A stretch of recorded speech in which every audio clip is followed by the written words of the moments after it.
Fly me to the moon, let me play among the stars, let me see what spring is like on Jupiter and Mars. In other words, hold my hand. In other words, baby, kiss me. Fill my heart with song and let me sing forevermore. You are all I long for, all I worship and adore. In other words, please be. All right, welcome to Paranoid America, the Paranoid America podcast. I am Russell Dowden, former publisher of Paranoid Magazine. I published Weird Magazine years ago. I also published InfoWars Magazine for some time for Alex Jones here in the great state of Texas. I am glad to be back in the, as you call it, the paranormal hot seat. This is only podcast number 4 of this new show, Paranoid America. Our website is paranoidamerica.com. Give us a check us out there. You can find the podcast on all the podcast networks. We're out there on about 20 or 30 of the podcast networks, so you can hear the podcast absolutely free. We are shopping the show at my friends over at GCN Radio Network. They have about 900 affiliates. And what the idea is, I'm going to get about 2 months worth of shows recorded, and then we're going to talk to Lee and the guys over there and see if we can't find a home for Paranoid America over there at old GCN Radio and see if we can't get some affiliates to pick us up there. But I'm Russell. I've been publishing alternative media news for about 21 years, and this is not my first rodeo with this show. We've done many shows since 1999 when we got our first paranormal show on the air there, and on Halloween of 1999 following the Orson Welles radio broadcast. That was the launch of our paranormal run here, as they say. But anyway, joining us this week on the program is Mr. Moonman himself. Bart Sibrel is joining us on Paranoid America this week. I picked up his book recently. I became aware of it. I believe the book came out late 2021, early 2022. The book, Moonman, The True Story of a Filmmaker on the CIA Hit List. Welcome to Paranoid America, Bart Sibrel. How are you, my friend? I'm doing good, Russell. You know, that's the best recording of Fly Me to the Moon I've ever heard. You have to send me a link of that. I like the drums at the beginning. At first, I thought it was construction outside. It was the drums. Well, you know, not too long ago, Bart, I was watching on, I don't know, Vudu or Netflix or something, but the classic 2000, the Space Cowboys movie. And this is, of course, Tommy Lee Jones at the end of Space Cowboys. This is the Clint Eastwood directed film where the old guys take the trip to fix the cosmonaut space station. And do you recall this film? Yeah, vaguely. I didn't remember Eastwood directed it. I didn't remember that. Yeah. Eastwood, Tommy Lee Jones, Donald Sutherland, and the other guy from the James Garner. Anyway, that classic song "Fly Me to the Moon" by Sinatra is at the very end of that, and I thought that would be a great way to start this show off with you. You are best known for your film "A Funny Thing Happened on the Way to the Moon." I think I caught that in 2005. Did that come out about 04, 05, Bart? Came out in 2001. 2001. Okay, well, you were on my radar about 2004. I know. And that film got me on a path that pretty much I've been on your side on this thing ever since I saw that film, and that's been a good while. I guess give us a rundown here on the film, how you got started. I know that I heard on a recent podcast that you were a child with the poster on the wall, Bart. Always believed in the NASA and supported. Your family was supportive of the Apollo missions, but some things changed after some time, and you got to learning about other researchers. I kind of let you pick it up from there and let us know how this journey began for Bart Sibrel. Well, I mean, I grew up believing the moon missions are real, like everybody else, and even more so, because my father was an officer in the Air Force, and we know now the moon landing fraud was filmed at an Air Force base through a deathbed confession that recently came out. That's exclusively in my book. And I considered the greatest fan of the moon missions. I had a shrine, Russell, in my home, a bedroom wall covered with pictures, up for the age of 4 to 14 that I saw every day, 3,650 times, literally worshiping the moon landing as the greatest event of mankind. And then I saw a gentleman by the name of Bill Casing on a TV show when I was 14, and he worked at NASA and said it was impossible. He read classified memos going back and forth, and that they staged it like a bluff in poker. Well, fortunately, a 14-year-old, hopefully, is still open minded. I'm thinking, oh, never thought of that. So I go back to my bedroom wall, and in the early original prints that I have, they're not color corrected like the latest ones are. The earlier prints, the soil of the alleged moon is a caramel brown color, just like it is in the real Chinese probes. But their backdrops were grayish blue, and you could really see, if you look for it, crystal clear, a line going left to right horizontally of the fake backdrop beginning where the real soil ended. And there's a saying, eyes wide shut, and you unless you're looking for something, assuming they're real, you're not looking at them critically. And then I was put in touch with Bill Casing, who suggested as a filmmaker, mind you, a filmmaker's job is to make fake scenes look real. So 10 years after I saw Bill Casing on TV, I was a filmmaker. I was editing for the guy who produced the show with Bill Casing on it. I saw 10 years earlier. He put me in touch with them. Bill suggested I do a movie. And to tell you the truth, Russell, I originally turned down the project. The more I looked into it, the more weird it appeared that maybe quite possibly they really did fake it. And I realized I have kind of a relentless personality, which of course is shown in Astronauts Gone Wild, which everyone can watch for free at Sibrel.com. It's just my last name, S as in Sam, IB as in boy, REL.com. And that tied in with me liking puzzles. I kind of figured if anyone could uncover the truth, it would be me. And then I realized if they really did not go, that could be dangerous. So I actually turned down the project. It wasn't until years later that I developed a conviction of right and wrong and realized that if they actually faked the moon landing, which they did, that's actually more profound historically than if they'd actually gone. Do you realize that? One of the greatest events in human history is actually the faking of the moon landing. And that truth, that cure for cancer, that cure of learning from our mistakes is being withheld from the public. So I changed my mind. I said it is worth dying for. And I ended up meeting days later a multimillionaire who builds rockets for NASA, who knows that the moon missions are fake, who gave me $1 million to produce my 2 movies. And in the course of this 7-year project, I uncovered classified footage, which you can see for free at Sibrel.com. That link right there under Sibrel.com, Moonman video links. My book is interactive.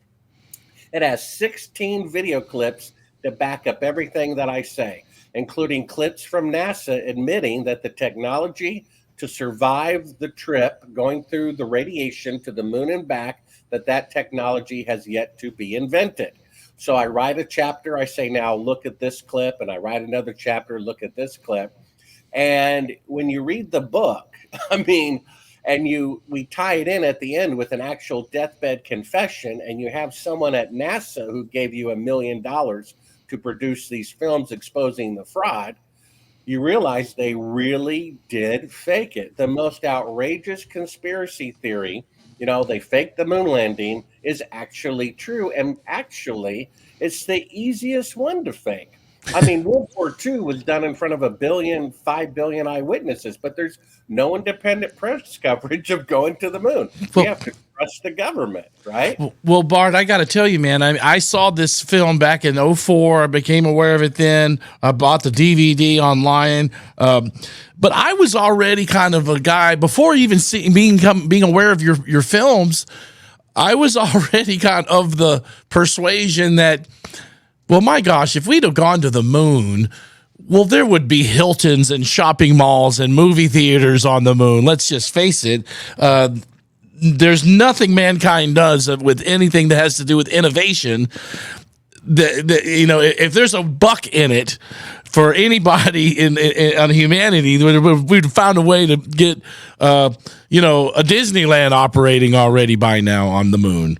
So the fact, true. It's the only time in human history, if they were real, that technology is greater in the past than in the future. Yeah. Because today, with 5 decades better technology, the farthest that NASA can send an astronaut into outer space is 1,000th the distance to the moon. So what they're really claiming is, in 1969, when all of NASA's computers combined had 1 millionth the computing power of a cell phone, they sent astronauts on the first attempt ahead of schedule 1,000 times farther than they can send an astronaut 50 years later with 50 years better technology. You cannot have 1,000 times greater technology in 1969 than you can today. That should prove it in and of itself. If it weren't for people's emotional attachment to Santa Claus, they would accept the truth for what it is.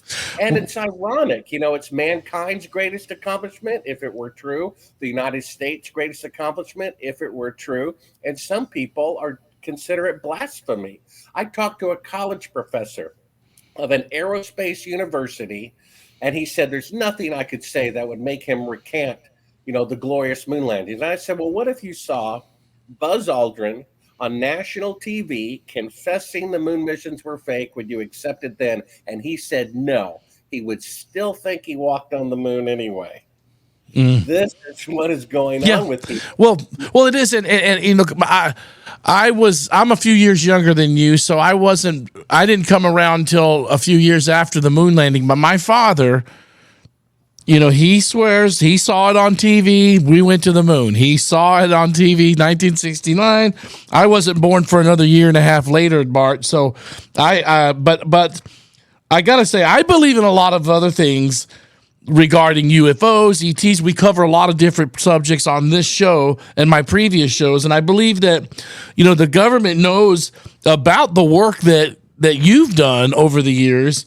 And I also believe they know, they're very aware of William Binney, Bill Casing, but it seems like a lot of this is starting to unravel these stories about, whether there's truth or to these secret space programs. But it seems like when I look at it from the outside looking in, Bart, the NASA program that we were given seems to be like a dog and pony show compared to some of the maybe hidden technologies that might be out there. And I just want to share that and get that out there for you, because I do believe in some crazy other things with maybe secret space programs and from what I've heard about that.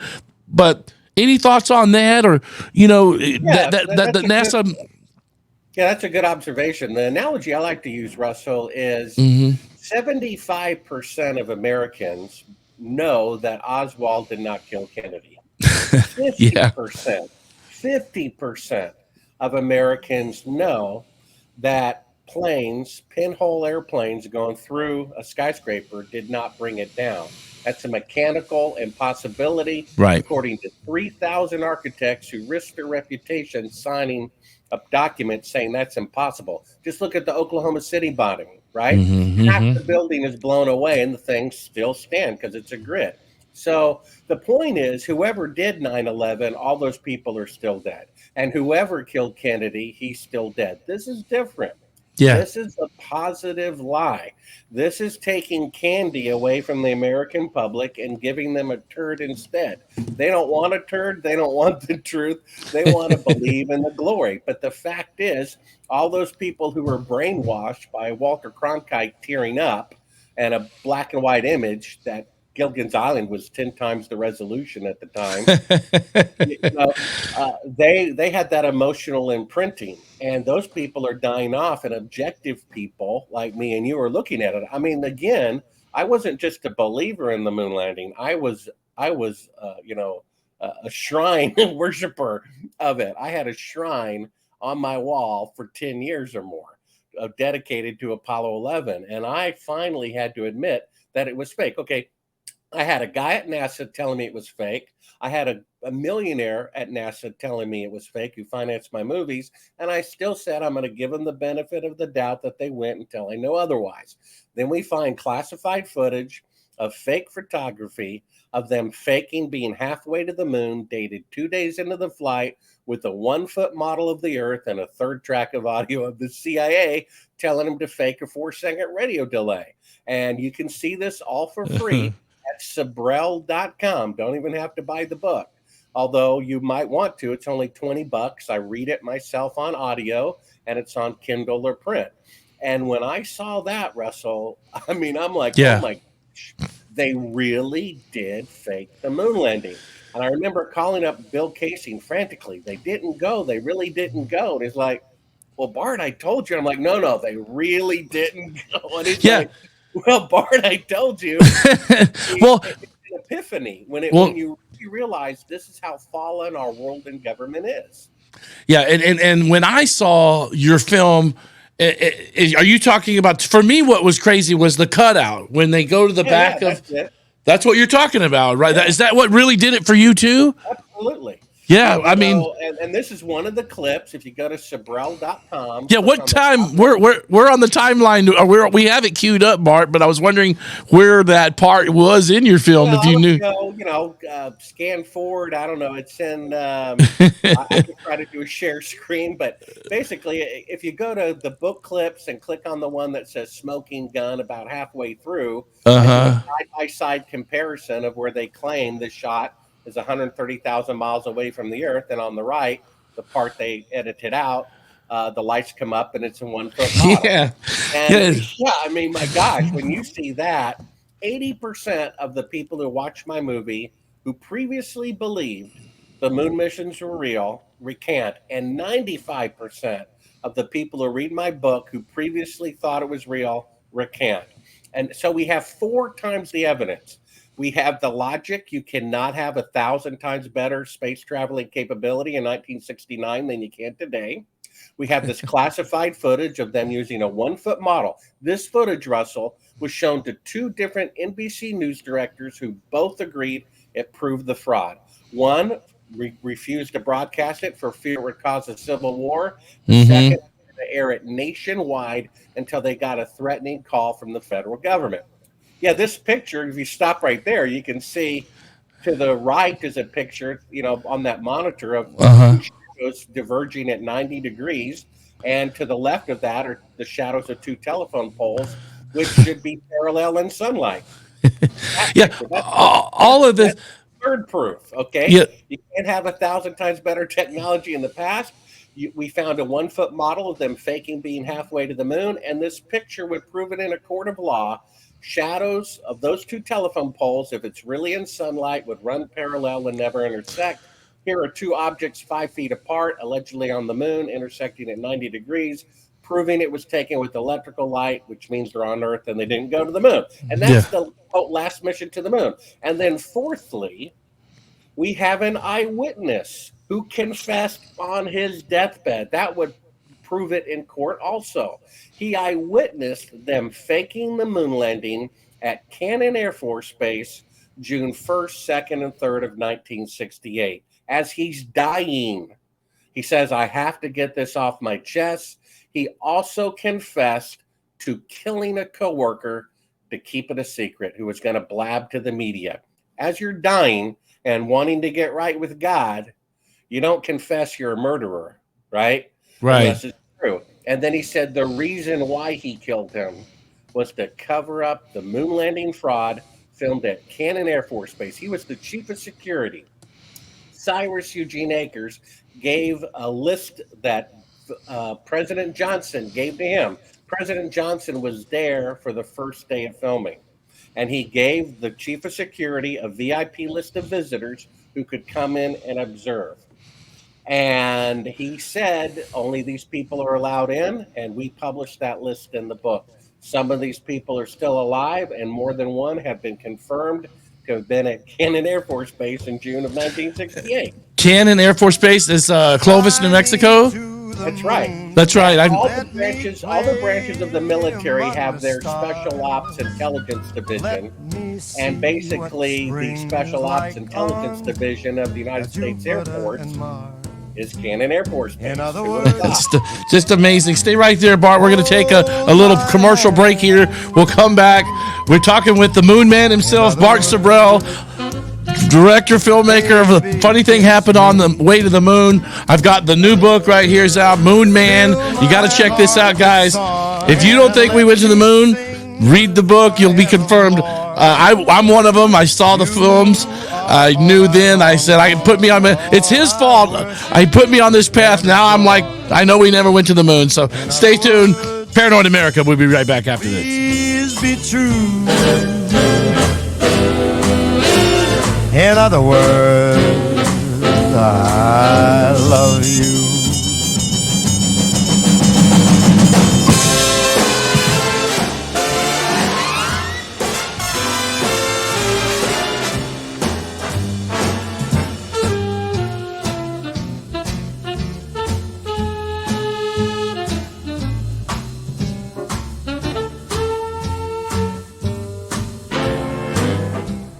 Tired of the lies, conspiracies, and propaganda the deep state uses to program you? Does the thought of empirical corporate globalism make you paranoid? Then Paranoid America is your source for alternative news. Listen to Paranoid America weekly on the GCN Radio Network or wherever podcasts are available. Your filter for mainstream fake news and disinformation. Featuring world news, the paranormal, cover-ups, UFOs, cosmic disclosure, secret space programs, and the parapolitical soup of today's global theater. If you aren't paranoid, you aren't listening. The Paranoid America Radio Show.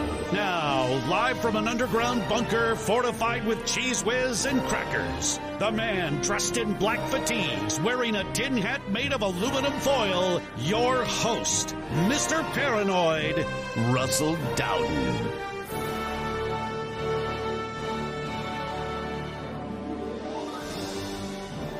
Simply, you do not realize you are in an interstellar conveyance. You are already outside the atmosphere of your own planet. In an instant of your time, we travel from beyond your moon to the surface of your Earth. Headline edition, July 8, 1947. The Army Air Forces has announced that a flying disc has been found and is now in the possession of the Army.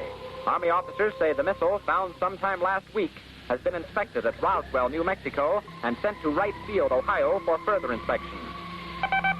3, 2, 1. Demonstration.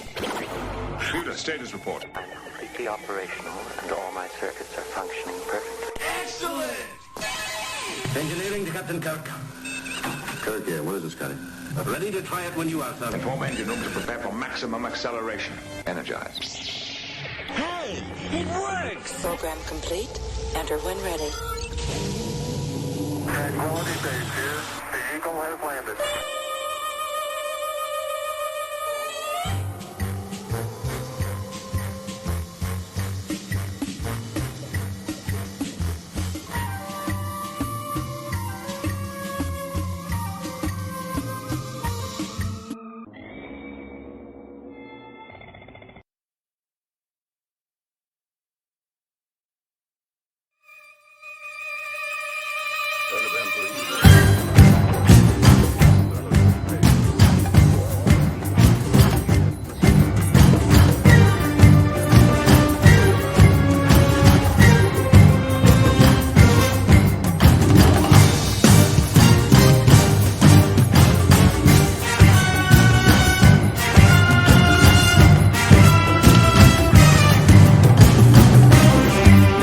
Welcome back to Paranoid America. I'm Russell Dowden, former publisher of Paranoid Magazine. I do not publish Paranoid Magazine any longer. I could bring that back if I wanted. But we did publish InfoWars magazine 10 years ago, and that was fun, I got to tell you.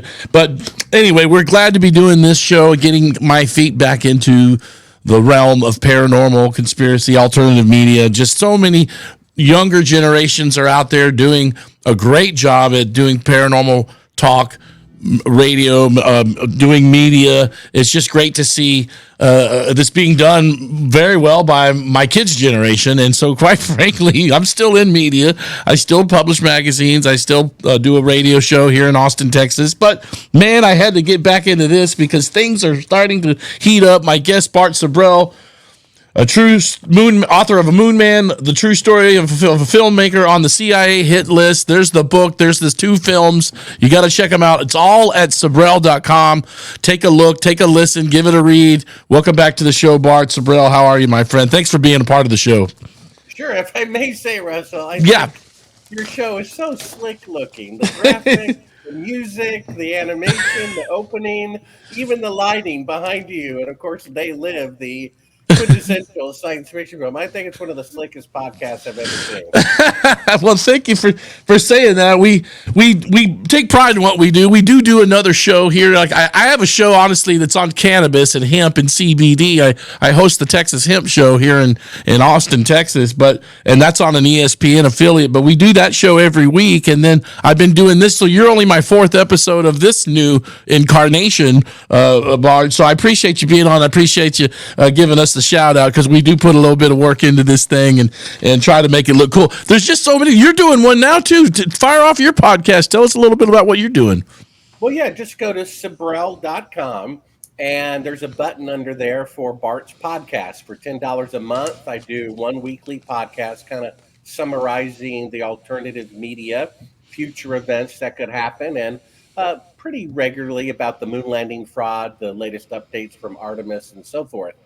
So that's available on my website, Sibrel.com. You can just click on subscribe to Bart's podcast and you can become a member for only $10 a month. And then some of the tiers allow one-on-one 30-minute chats with me once a month or 60-minute chats with me once a month. Well, I follow your YouTube channel, and I need to get onto this podcast too because I know you've been updating your YouTube more often here lately with interviews that you've done, and I've been following you for so many years. It's just great to have you on the program. I'm finally got back into this again, and you were one of the guys I wanted to get on for many years, but I was just kind of doing sports radio. I was doing sports broadcasting. I was doing a lot of stuff over the years, but finally jumped back into this space. So I'm so glad that you're on our show this week. Can you talk about how the fact that NASA supposedly lost all of the telemetry data of the most profound event in human history? NASA somehow lost all of the telemetry data. This is another ridiculous thing. Well, yeah. I mean, first of all, in today's dollars, going to the moon cost an equivalent of $200 billion. And NASA admits, one of the clips you can see for free at Sibrel.com, is NASA admits that they intentionally destroyed that technology. They intentionally destroyed the blueprints, the schematics, and the hardware of all the equipment that went to the moon on the first attempt. Now, would Bill Gates spend $200 billion making the first supercomputer? It works fantastic, and then throw it in a furnace with all the original diagrams, hardware, and software? Of course not.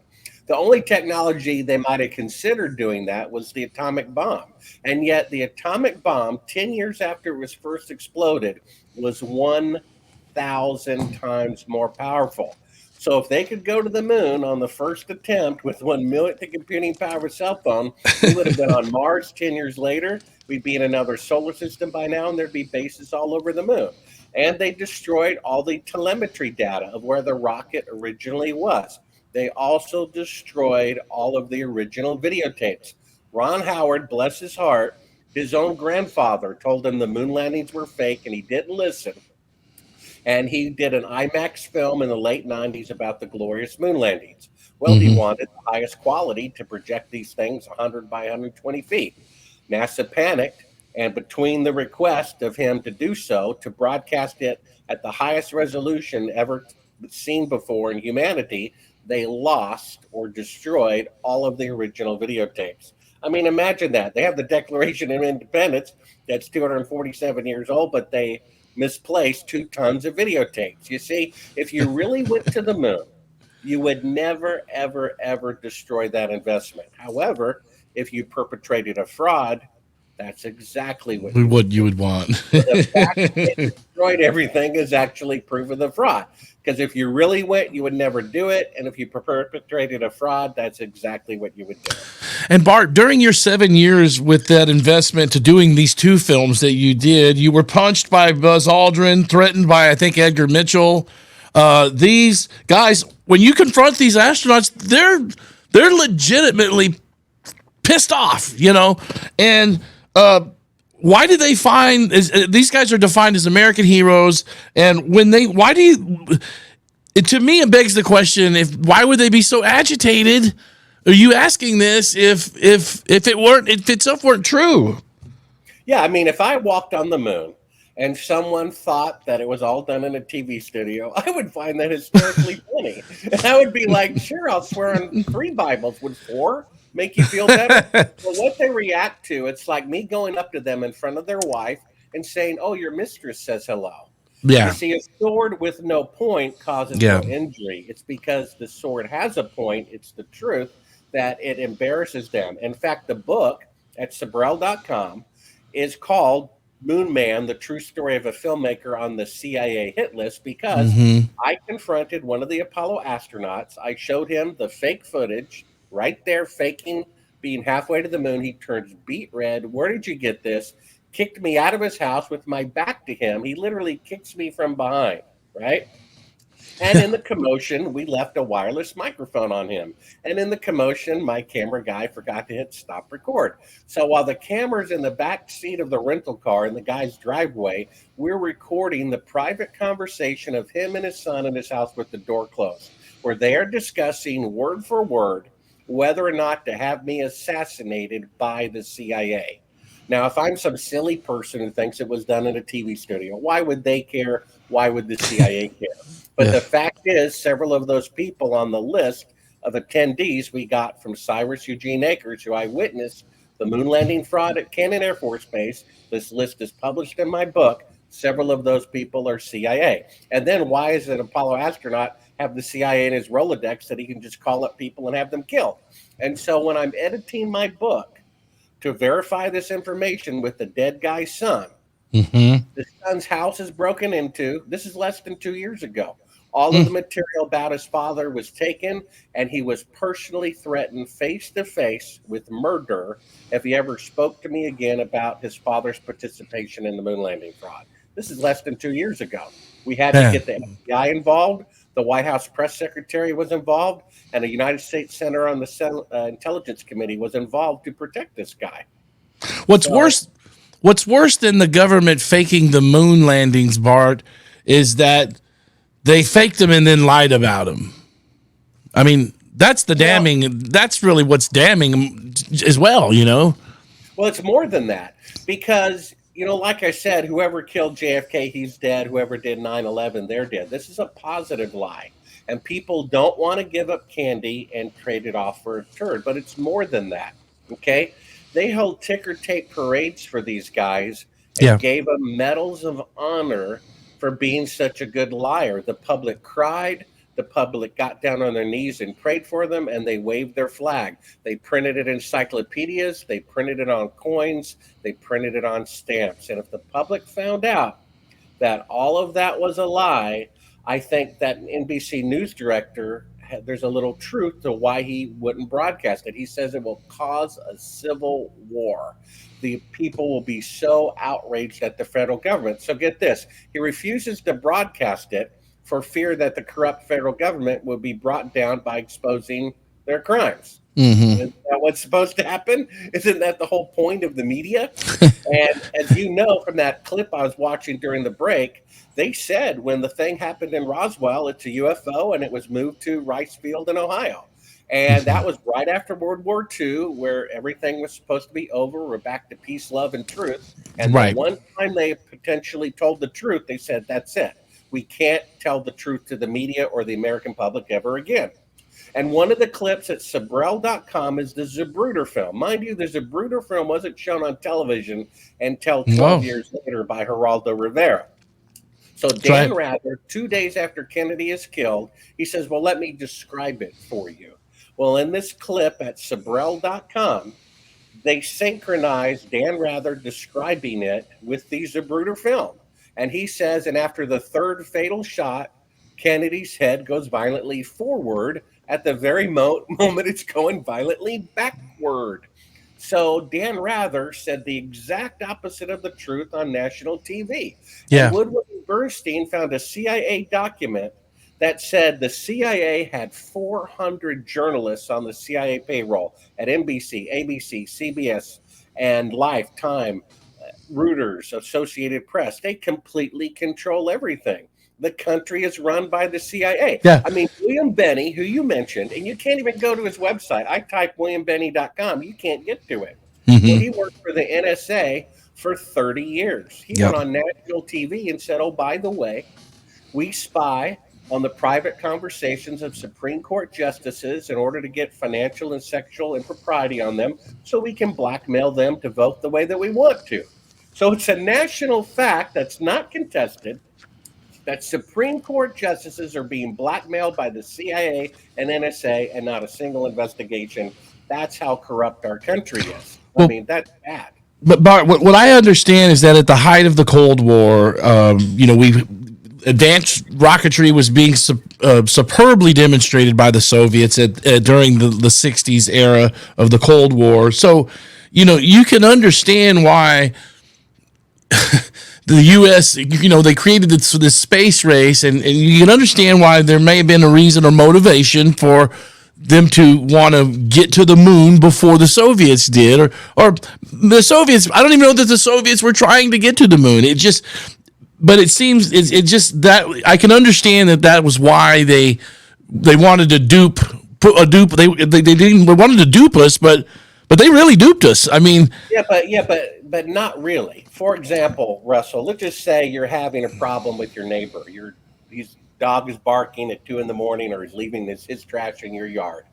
Is the way to get along with your neighbor lying and deceiving each other, or is the way to get along with your neighbor telling the truth? You see, the best way to get along with these other countries, Russia, China, whoever, is to be as honest and open as possible and to find common ground and to just acknowledge the way that things are.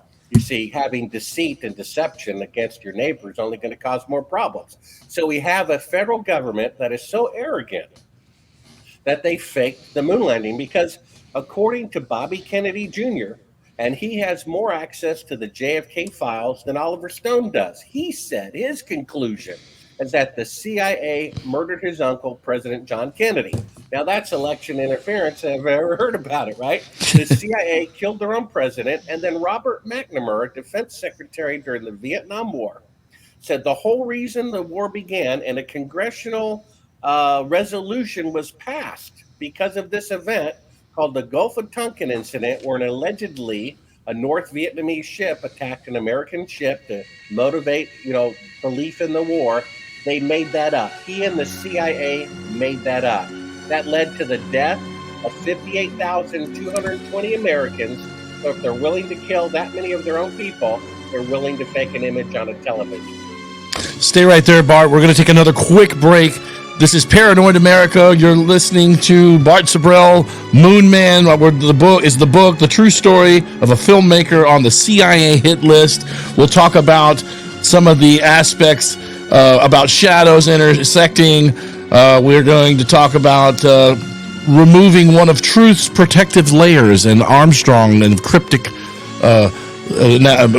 Speaking cryptically to universities at the White House. It's Paranoid America. Stay tuned.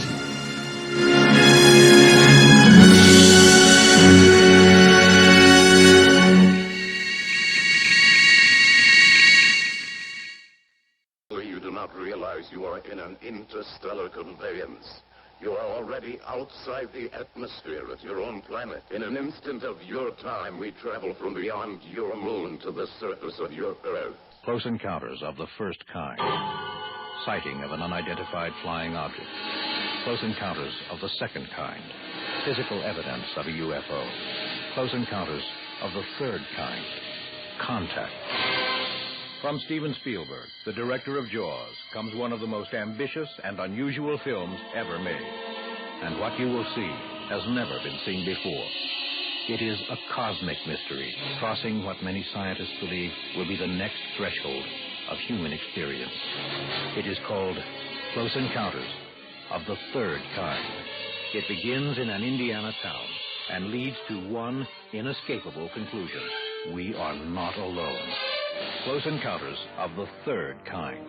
A Columbia Pictures presentation in association with EMI. Rated PG. Parental guidance suggested.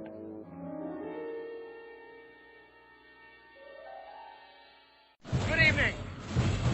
As a duly designated representative of the city, county, and state of New York, I order you to cease any and all supernatural activity and return forthwith to your place of origin or to the nearest convenient parallel dimension. That ought to do it. Thanks very much, Ray.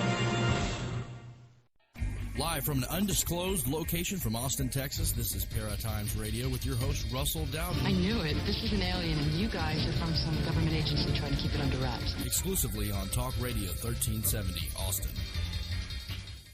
Are you tired of the lies, conspiracies, and propaganda the deep state uses to program you? Does the thought of empirical corporate globalism make you paranoid? Then Paranoid America is your source for alternative news. Listen to Paranoid America weekly on the GCN Radio Network or wherever podcasts are available. Your filter for mainstream fake news and disinformation. Featuring world news, the paranormal, cover-ups, UFOs, cosmic disclosure, secret space programs, and the parapolitical soup of today's global theater. Tune in weekly as we dig deep into the dark vault of false flag agendas and unlock the esoteric and the unknown. If you aren't paranoid, you aren't listening. The Paranoid America Radio Show. Now, live from an underground bunker fortified with cheese whiz and crackers, the man dressed in black fatigues, wearing a tin hat made of aluminum foil, your host, Mr. Paranoid, Russell Dowden.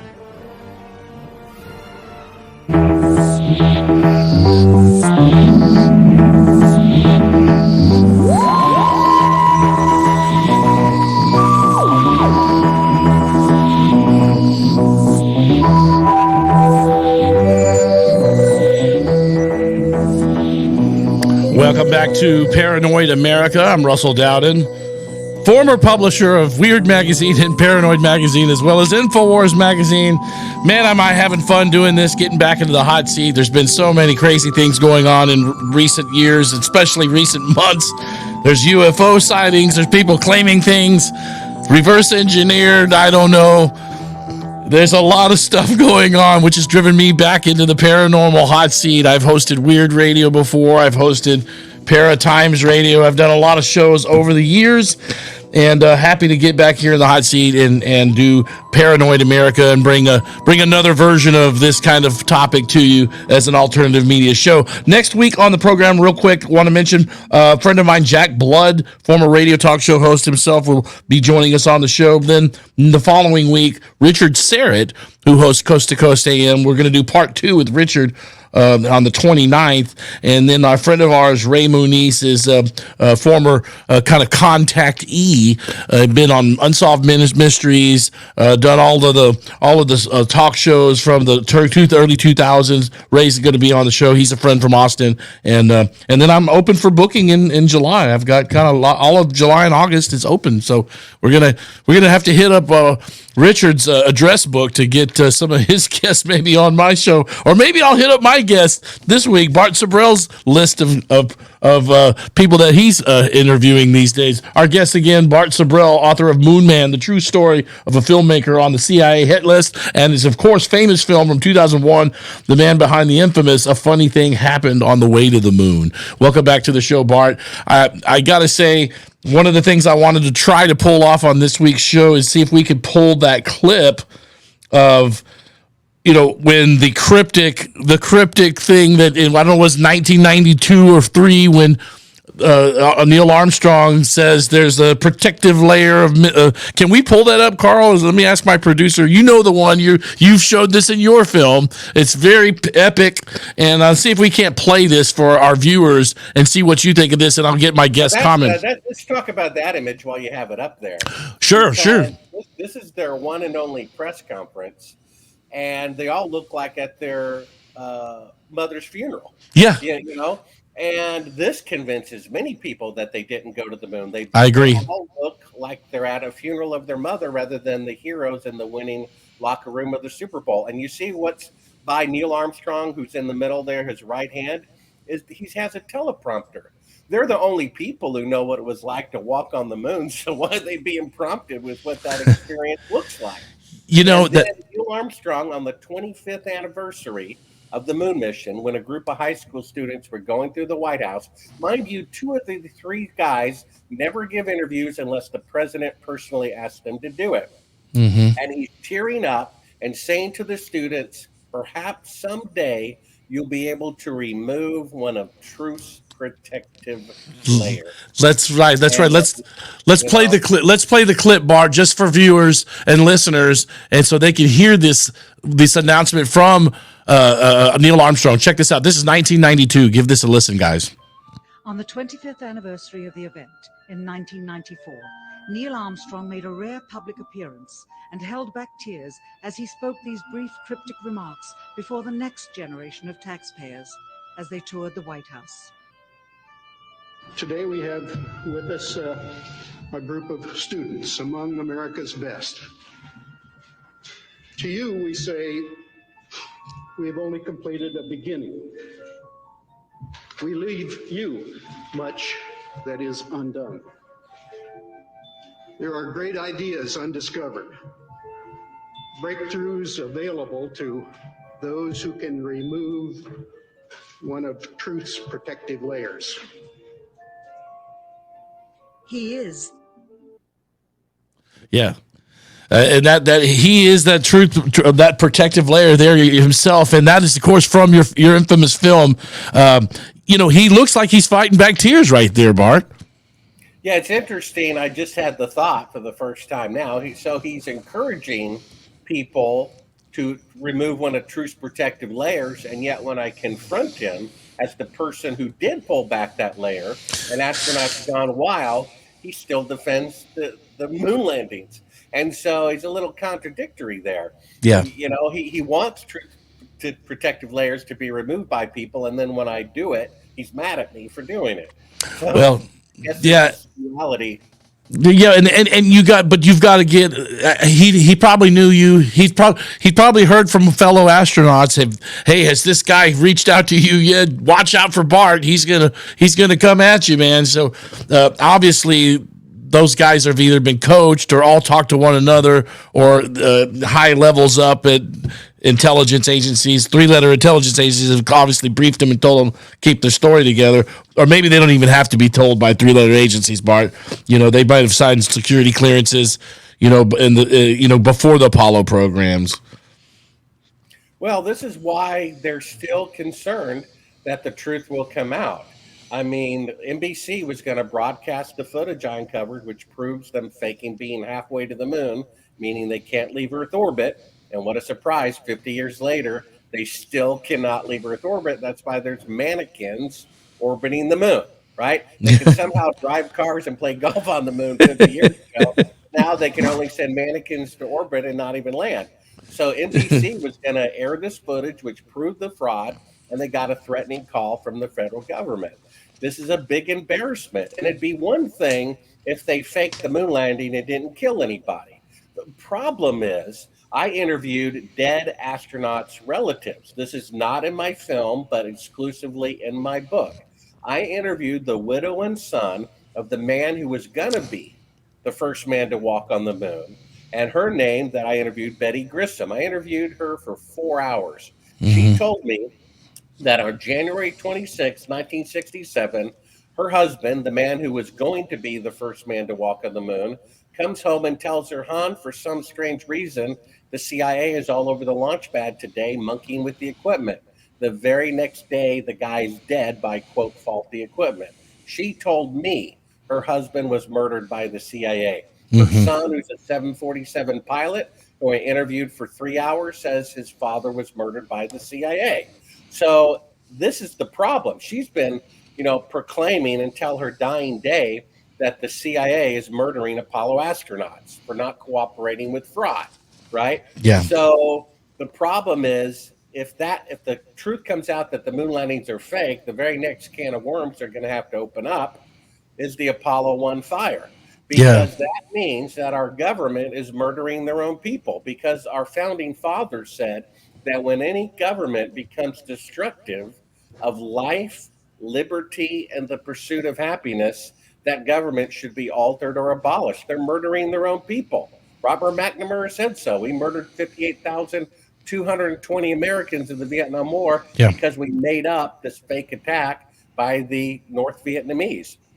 And they're murdering their own astronauts who will not cooperate with their fraud. And we're paying for it. Our tax dollars paid the salary of the CIA agents and their hardware that are being used to kill our fellow citizens. This is our country. Yeah, and not only that, about Operation Northwoods and the document that Kennedy turned away that wanted to kill Americans as well is a known fact. Operation Northwoods was put to bed by Kennedy when he looked that over. I've also heard, and I don't know, you could comment on this if you'd like as well, but I had also heard that Grissom had talked about that program being for monkeys, and that there was real technology somewhere, or maybe that it's been alluded that he knew there was something else going on, and maybe that was one reason. That's a conspiracy that floats around out there. I don't know if there's any truth to that, but I talked to him, his wife, for many hours, and his son.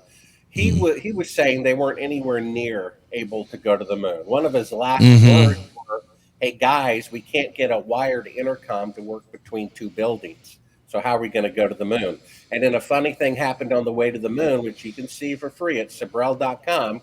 I don't have the narrator bring attention to it, but in that film, we show about 5 or 10 seconds of them rehearsing, picking up the first rock in front of reporters. He has a stick with a bag on it to pick up a rock on this, lunar set in front of reporters, and the bag falls off the end of the stick. They can't even get a stick with a bag on it to work. Not to mention life support, radiation support, and all this. So he was a whistleblower. Virgil Grissom was preparing multiple reports to give to his congressman and senator, and those were confiscated from his house before his widow was even informed of his death. What do you think about the decline of NASA in recent years? We haven't had a real. There's been, since the shuttle program closed down, I mean, there hasn't been a whole lot of activity going on in NASA, at least getting out in there. It seems like a lot of the space programs lately have been, at least the public space programs, are now gone private. Well, I think they've already accomplished all that they can and intend on doing. Right. For example, the space shuttle was around for 20 years. It flew, I think, 135 missions. That's one about every 10 weeks for 20 years. People don't realize that is an incredibly fast pace. When a building is on fire, you run fast. And if they're launching 135 missions into space in only 20 years, one every approximately 10 weeks, there's some urgency. I think they're building something in orbit to probably stop a comet or asteroid. I think they're just going to keep postponing the moon missions until there's some global catastrophe, pandemic, economic collapse, or comet or asteroid, and then no one will care who shot JFK or whether the moon landings are real or not. You know about Eisenhower's farewell speech. Sure. Right? Oh, yeah. February 19th, 1961, warning that the Pentagon is taking over the country. The guy's so scared he wouldn't say it for the 8 years in office for fear that he would be killed. Kennedy tried to do something about it, and sure enough, he got killed. Yeah. Well, Janet Napolitano is Homeland Security Director, and she said something very interesting her last day in office. She said a natural disaster is coming, the likes of which has never happened before in the United States. So there's three clues here. What's coming is a natural disaster. It's a natural disaster that has never happened in the 247 years of America. And a third hidden clue, it's a natural disaster that somehow you could know about years in advance. Well, we've had volcanoes, hurricanes, earthquakes, and but you can't predict an earthquake or volcano years in advance. But you could predict a An comet asteroid. right. Because of Yes. mathematics, it's a natural disaster. It's never happened in America, and you can know about it years in advance. I think that's what all those missions to the space station were for through the space shuttle. They don't need it anymore. They're done. I've got two or three left. I got two or three left for you here. We got about 5 or 6 minutes left. What then is the purpose, Bart Sibrel, of Space Force? Well, nothing. I mean, unless they want to make a good TV show out of it. I mean, it's a front. I mean, I used to live in Nashville, Tennessee, and there were these hot chicken places all over the place in the 1970s. And I would go in there, and there'd be like nobody in there. And yet they'd have 20-line telephones going on and on nonstop. Well, they were gambling fronts. And so NASA and all these things are just fronts because they spent $200 billion to fake going to the moon. Maybe they spent a quarter of that, right? So what did they do with the other $175 billion? I mean, CNN was sold for only $7.5 billion, one half the price of one aircraft carrier. I say with that missing money, they bought up CNN, Time Magazine, AT&T, Verizon, so that they can spy on everybody and control everything, right? There's a missing $2,300 billion, 2.3 trillion that they announced right before 9/11 that we misplaced. That's right. 1999, Congress passed a law that the Pentagon needs to be audited within 1 year. 20 years go by and they're not audited. They're ignoring the law and getting away with it. So this is the state of our country. And that's, when you realize they were so arrogant to have faked the moon landing and to murder people to cover it up, this is beyond, control. They are destructive of life. The government is destructive of liberty. If you have to ask permission to go shopping, ask permission to go to church, I don't care if 9 out of 10 people are dropping dead. It's your right to go shopping under those circumstances and open your business under those circumstances. And so we're actually slaves. They say we have the best health care in the world, and it's the worst. Yeah. After heart disease and cancer, the number one cause of death is medical malpractice. 70% of Americans are on medicine, which means 70% of Americans are sick. That's the worst health care in the world. We're being lied to continually.